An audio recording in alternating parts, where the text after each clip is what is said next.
The oldest piece of equipment I have is one of my printing presses. It's from 1863. It's a Gordon style printing press. It's a Gordon brand. It's got a flywheel. It's actually, the type it is a clamshell printer. It's a small foot pedal operated one. And it's an interesting story. My dad told me this woman was having a garage sale and she has a printing press just like the one I have.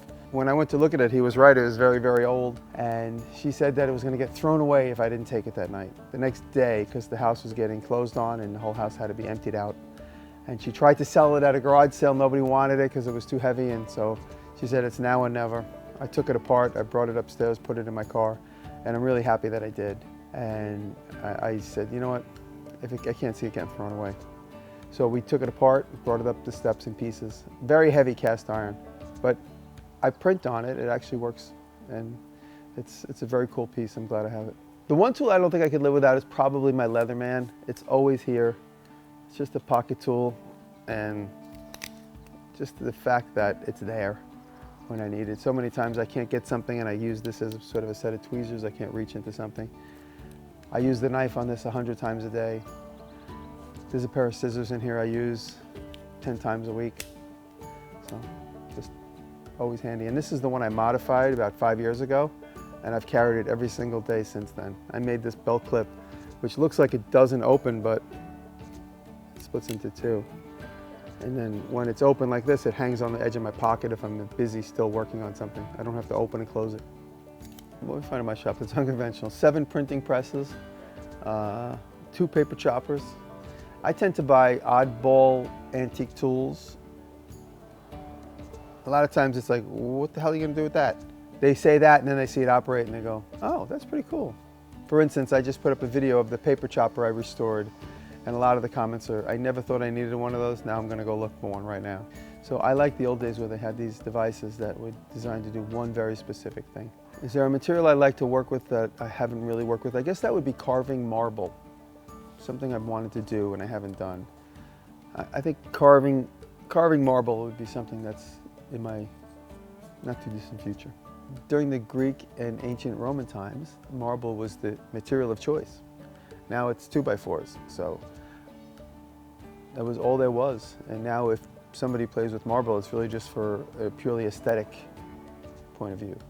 The equipment I use to make my videos is fairly simple. I use a Canon 80D.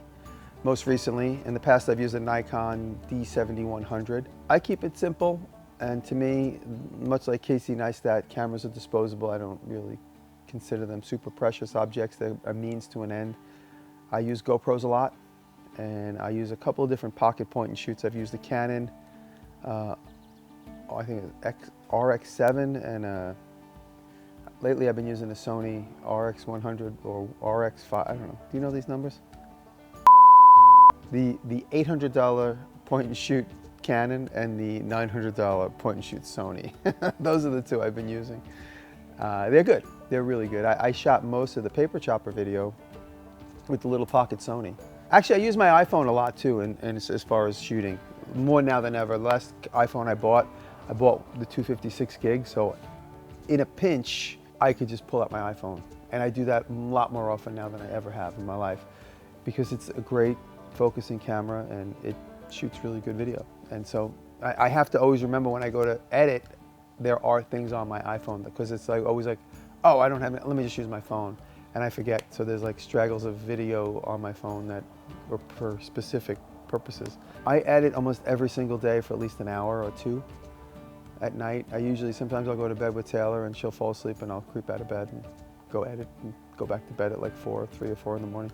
So at least a couple hours a night, especially when it comes down to like the couple days before posting. I'll keep a video editing as I go.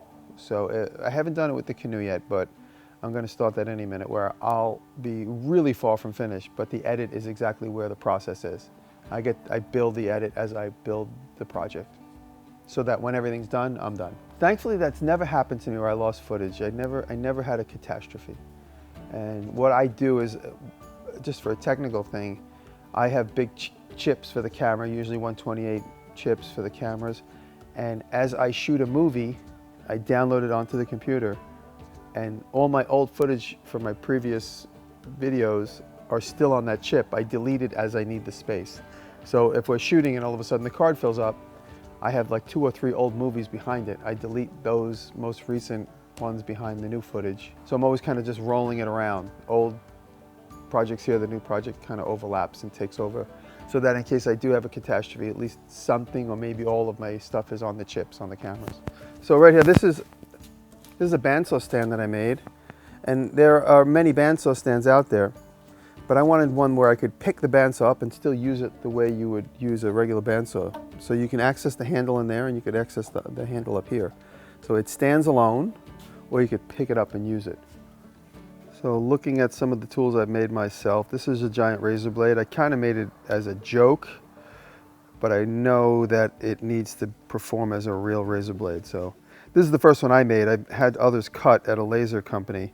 So I have other ones that are completely laser cut out, so they're more precise, and the bevel's a lot deeper so I can get a much sharper edge. But this is fairly sharp, and even though it's a joke, I still think it's a practical item. It sits on the table. I use it all the time to open packages and stuff.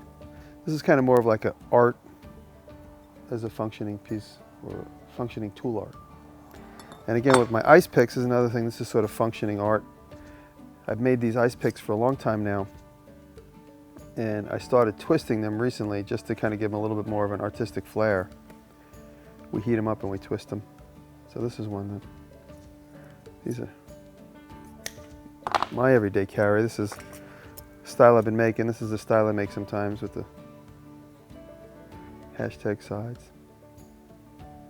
So that's a very common tool that I use all the time.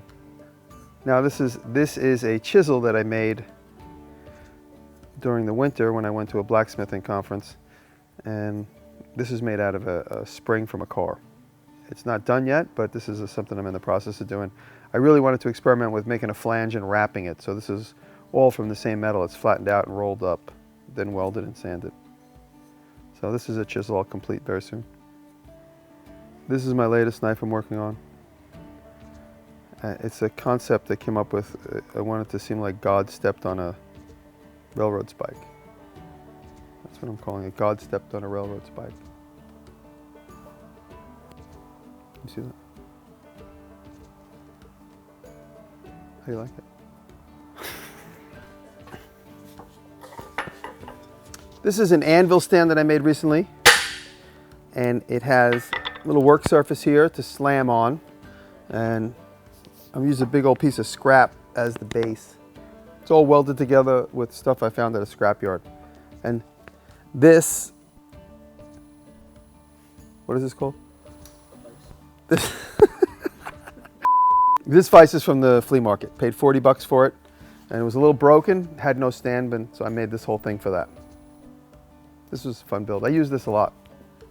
This is my Victorian era coffin. I collect a lot of oddities, you might say. And this is from the late 1800s, and it was really used more as a body bag, where, say, grandma expired and you go to the house and you put grandma in this crate and you carry her out through the stairwells and the hallways, and that's why the handles are at each extreme end. Where'd you get it? I got this at the flea market for 350 bucks. What are your intentions with that? When grandma kicks it, got to pick her up somehow.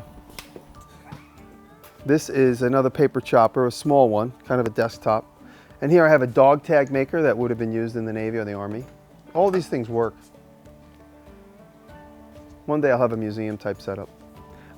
So this is a Fairbanks power hammer. It's made in 1900, and I bought it about a year ago in pieces. I bought it, it was a couple of buckets of pieces and the big main frame. And over the year, I put it all back together. I put bushings in it and machined up everything that needed machining. And I built this whole sort of bird's nest mechanical overhead transmission to run the machine. And it works. It's pretty incredible that this thing works. It hadn't worked in maybe 30, 40 years. The previous owners started to restore it and just let it sit. And I got it and fixed up some of his work, added some of my own work. And now it's back to life. This is my latest acquisition. This is a lathe from probably around 1880, 1890, just based on the styling of some of it.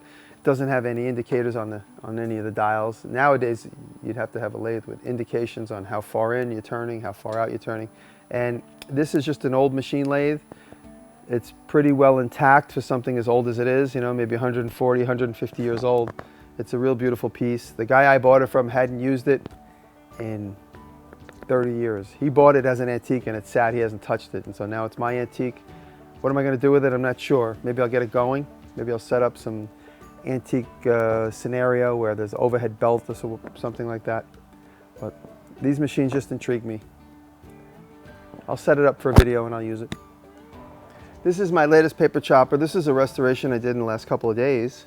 In fact, I bought this from a guy who had stored it in pieces in his workshop. It was leaning in the corner for 25 years in the same spot. And now I got it and we fixed it up, painted it, sanded it, and it works. You want to see my paper chopper work? Let's see if I can get this to work.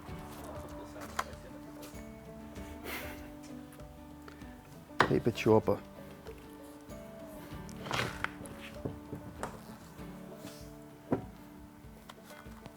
It's my paper chopper.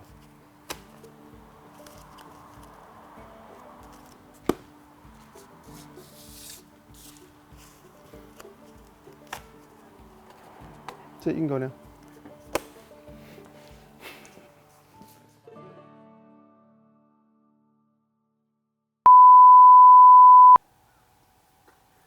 This is my daughter, Brandon. Come in, Brandon, give me my coffee. Come on in. Come in, come on. Say hello to everybody. How you doing? Good. Having fun? Yeah. Right on. You know. That's Allie and John. Say hi. Hi. Right on. What are you biting it for? I'm just smelling it to make sure it's coffee. What do you think I'm gonna do? Poison you? You never know. I'm just playing with you. Thanks, buddy. Tastes good. Thank you. No straw.